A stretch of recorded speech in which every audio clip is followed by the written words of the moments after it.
स्वर्ग और नरक सब अपने हाथ में ही है। एक बुजुर्ग महिला की मृत्यु हो गई। यमराज उसे लेने आए। महिला ने यमराज से पूछा, आप मुझे स्वर्ग ले जाएंगे या नरक? यमराज बोले, दोनों में से कहीं नहीं। तुमने इस जन्म में बहुत ही अच्छे कर्म किए हैं, इसलिए मैं तुम्हें सीधे प्रभु के धाम में ले जा रहा हूँ। बुजुर्ग महिला खुश हो गई और बोली, धन्यवाद, पर मेरी आपसे भी एक विनती है। मैंने यहाँ धरती पर सबसे स्वर्ग नरक के बारे में बहुत सुना है। मैं एक बार इन दोनों जगहों को देखना चाहती हूँ। यमराज बोले, तुम्हारे कर्म अच्छे हैं, इसलिए मैं तुम्हारी ये इच्छा पूरी करता हूँ। चलो हम स्वर्ग और नरक के रास्ते से होते हुए प्रभु के धाम में चलेंगे। दोनों चल पड़े। सबसे पहले नरक आया। नरक में बुजुर्ग महिला ने जोर जोर से लोगों के रोने की आवाज़ सुनी। नरक में सभी लोग दुबले पतले और बीमार दिखाई दे रहे थे। महिला ने एक आदमी से पूछा, यहाँ आप सब लोगों की ऐसी हालत क्यों है? आदमी बोला, तो और कैसी हालत होगी? मरने के बाद जब से यहाँ आए हैं, हमने एक दिन भी खाना नहीं खाया। भूखे से हमारी आत्माएं तड़प रही है। बुजुर्ग महिला की नज़र एक विशाल पतीले पर पड़ी, जो कि लोगों के कद से करीब 300 फुट ऊंचा होगा। उस पतीले के ऊपर एक विशाल चम्मच लटका हुआ था। उस पतीले में से बहुत ही शानदार खुशबू आ रही थी। बुजुर्ग महिला ने उस आदमी से पूछा, इस पतीले में क्या है? आदमी मायूस होकर बोला, ये पतीला बहुत ही स्वादिष्ट खीर से हर समय भरा रहता है।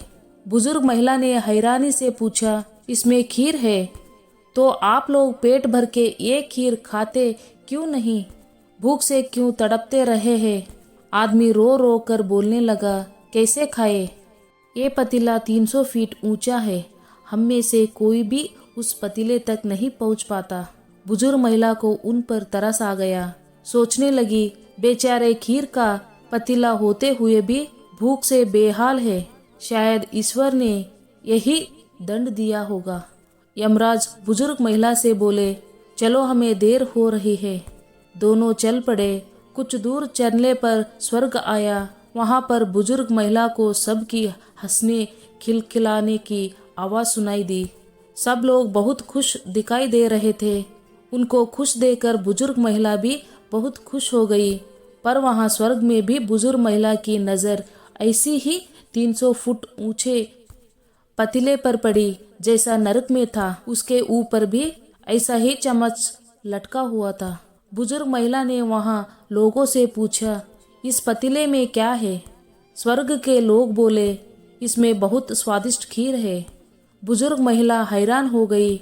उनसे बोली, पर ये पतीला तो 300 फीट ऊंचा है। आप लोग तो इस तक पहुंच ही नहीं पाते होंगे। उस हिसाब से तो आप लोगों को खाना मिलता ही नहीं होगा। आप लोग भूखे से बेहाल होंगे। पर मुझे तो आप सभी इतने खुश लग रहे हो, ऐसे कैसे? लोग बोले, हम तो सभी लोग इस पतीले में से पेट भर के खीर खाते हैं। महिला बोली, पर कैसे? पतीला तो बहुत ऊंचा है।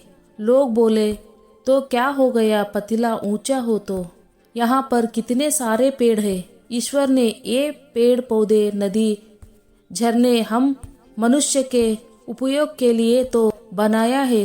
हमने इन पेड़ों की लकड़ी ली, उसको काटा, फिर लकड़ियों के टुकड़ों को जोड़ के विशाल सीढ़ी का निर्माण किया।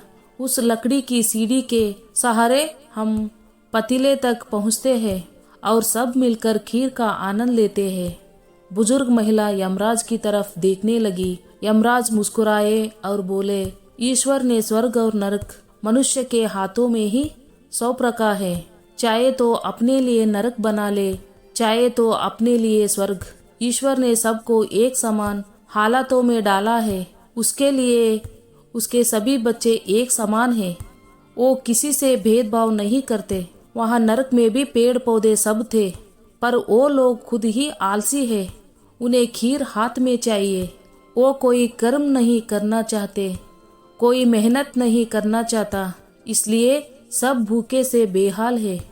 यही तो ईश्वर की बनाई इस दुनिया का नियम है। जो कर्म करेगा, मेहनत करेगा, उसी को मीठा फल खाने को मिलेगा। अर्थात स्वर्ग एवं नरक आपके हाथ में ही है।